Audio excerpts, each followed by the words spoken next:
Namasté. Bienvenue sur la chaîne Boguru Mario. Aujourd'hui, nous poursuivons l'étude du livre « Comment éveiller le rêveur » et nous en sommes à la partie 25. Nous avons terminé la partie précédente en parlant et en examinant l'attention. Nous allons poursuivre en ce sens. Certaines écoles préconisent la seule utilisation de l'attention pour parvenir à l'éveil. Effectivement, il y a des écoles qui n'utilisent que ce sabre tranchant qu'est l'attention. C'est dire à quel point elle est importante. Elle est si utile, entre autres, parce qu'elle ne nécessite aucune conception ou croyance. C'est là un point important. Il n'est pas nécessaire de croire en quoi que ce soit. Il n'est pas nécessaire d'avoir aucune conception que ce soit pour être attentif pleinement à l'ici et maintenant, à ce qui est présent. Toutes les autres méthodes usent de concepts et de dogmes, de croyances et de foi. C'est ce qu'on a appris ici dans nos religions occidentales. Seule l'attention n'exige rien en dehors de la vigilance et de la bonne volonté. Mais effectivement, il faut développer l'habitude de l'attention, l'habitude d'être vigilant à ce qui est autant en nous-mêmes qu'autour de nous. C'est une question de bonne volonté, mais c'est surtout une question de pratique et d'habitude. À force de le faire, ça devient naturel de le faire. C'est ce qu'on appelle, entre autres, aussi l'état de témoin. Être tout simplement un témoin neutre, ni ceci, ni cela, ni pour ou contre, ni rien, simplement spectateur. La méditation sera fort utile au début et durant longtemps, durant des années. Elle est notre état naturel. Effectivement, l'état qu'on atteint dans un état méditatif profond est notre nature profonde, notre nature véritable. L'état de méditation le plus profond que l'on puisse atteindre s'appelle en sanskrit le samadhi. C'est un état d'éveil. Cet état, c'est donc notre état naturel, notre état véritable. Mais il ne faut pas tomber dans le piège que nous dresse l'ego face à la pratique de la méditation, car il y a un piège là. Combien de disciples doués sont demeurés des méditants pour le reste de leur vie, sans jamais pousser plus loin? On rencontre ça surtout dans le bouddhisme et dans la pratication du zen. Il y a des gens qui méditent presque à journée longue, toute leur vie, en attendant je ne sais trop que miracle se produise. Pourtant, dans l'histoire de Bouddha, par exemple, Bouddha n'a pas passé 125 ans assis sous l'arbre de la Bodhi à méditer. Il n'a médité que durant une semaine et il a connu l'éveil. Pourquoi? Parce qu'il s'était préparé à cet éveil. Il ne restait plus qu'une toute courte étape à franchir et il l'a franchi en l'espace d'une semaine de méditation intensive. C'est donc la préparation qui est importante. La méditation est difficile au début. Il ne faut pas se le cacher. Bien que ce soit la chose la plus simple au monde à pratiquer, il suffit de s'asseoir et de laisser passer les pensées, sans poser aucun geste, sans s'accrocher à nos pensées et sans en créer. Il n'y a rien de plus simple que de rien faire. Pourtant, c'est bien la chose la plus difficile qu'on n'a jamais essayé. Rien faire pour un occidental, c'est comme mourir un peu. Elle demande, ou plutôt exige, beaucoup de bonne volonté et une grande persévérance. Effectivement, parfois on a des moments de découragement en méditation. Parce que lors d'une méditation, les pensées reviennent, et reviennent, et reviennent, et reviennent encore. Il faut sans cesse se ramener à l'état sans pensée. Il faut sans cesse chasser les pensées ou les laisser passer. Il faut sans arrêt recommencer et redescendre plus profond dans notre méditation. Cela ressemble un peu aux vagues sur la mer. On atteint un état très profond et hop, une pensée nous entraîne, on s'y accroche et hop, on s'en rend compte et on repart en descendant, on redescend encore plus profond. C'est ça la véritable méditation.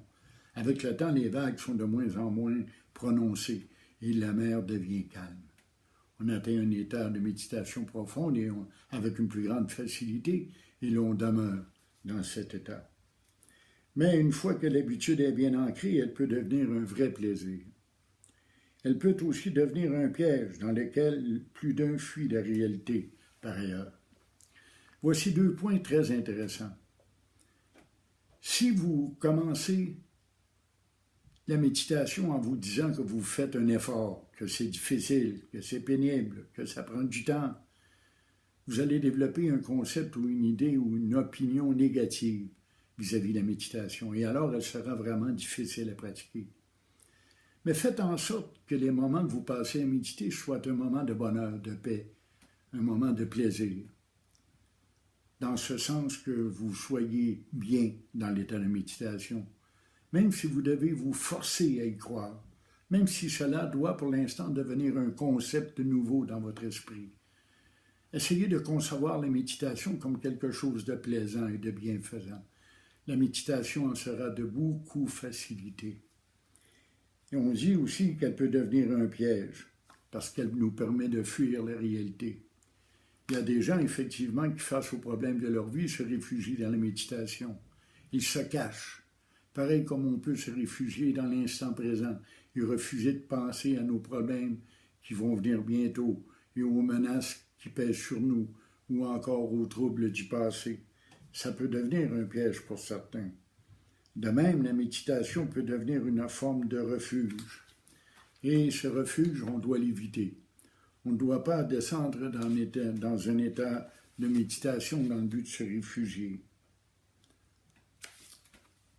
Alors on nous dit que la méditation peut devenir une forme de refuge permettant non seulement de fuir la réalité, mais de s'assurer une forme de protection illusoire de l'ego.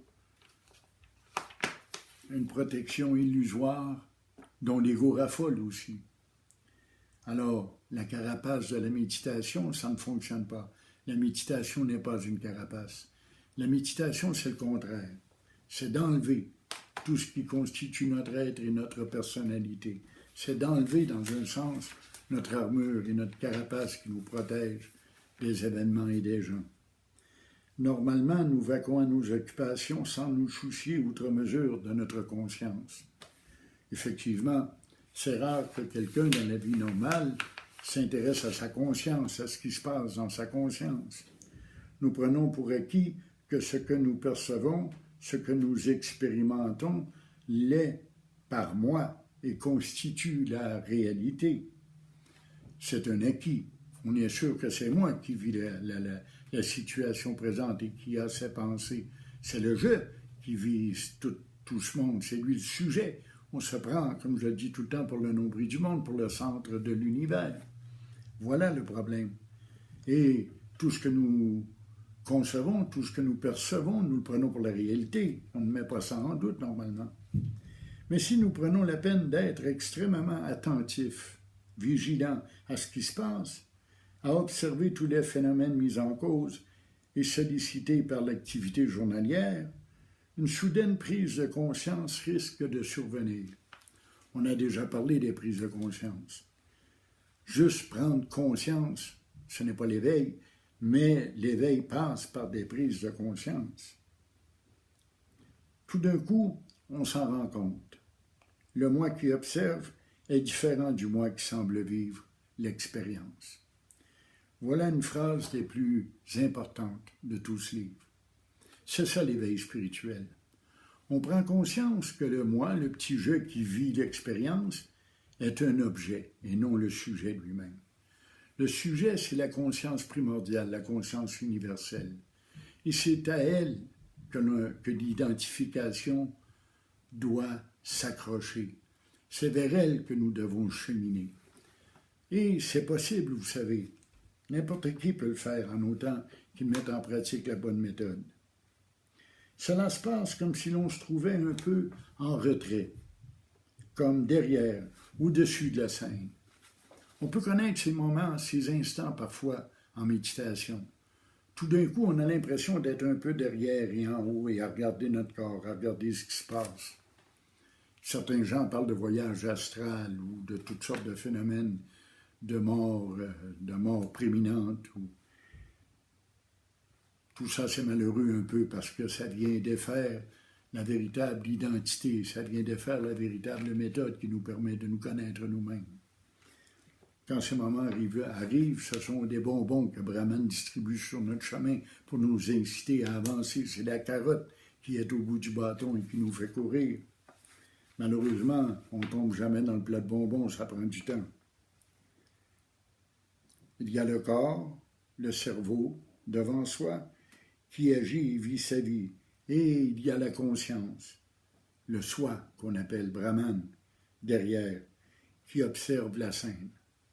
C'est comme si la conscience embrassait tout l'univers, le serrait dans ses bras, faisait un câlin au monde. J'aime énormément cette image. La conscience universelle prend le monde dans ses bras, lui fait un câlin en quelque sorte, un câlin rempli d'amour et de compassion, rempli aussi d'admiration, parce que la création, l'énergie divine en mouvement, est un spectacle des plus merveilleux. Certes, tout ceci peut sembler très obscur pour celui ou celle qui lit ces lignes. C'est pourquoi, tant que l'on n'a pas commencé la pratique, on ne peut pas comprendre de quoi il s'agit. Mais dès l'instant où l'on commence à pratiquer, ne serait-ce que quelques instants par jour, à l'occasion, on commence à percevoir ce phénomène. C'est très important ici de bien comprendre. Dès l'instant où l'on commence à pratiquer, dès l'instant où on est de bonne volonté, dès l'instant où l'on commence à porter notre attention réellement sur le moment présent, commencent à se produire des phénomènes d'éveil de plus en plus fréquents. Notre vie quotidienne se transforme lentement. De plus en plus, on prend conscience que nous ne sommes pas le corps, le mental et les émotions. De plus en plus, l'on prend conscience que l'on est derrière, que l'on est le témoin, le spectateur de tout ce qui survient. C'est cet état que l'on doit rendre permanent, que l'on doit d'abord trouver et en connaître l'expérience et ensuite la rendre permanente. C'est certes pas facile, mais c'est simple. Simple à comprendre, simple à pratiquer, mais cela demande des qualités exceptionnelles. Cela demande ce que j'appelle toujours la vocation. Et je le répète encore, si tu écoutes ces lignes, si tu écoutes ces vidéos, c'est probablement que tu as cette vocation. Alors, je vous souhaite une excellente journée et je vous invite à vous abonner à la chaîne Bougourou Mario. À bientôt.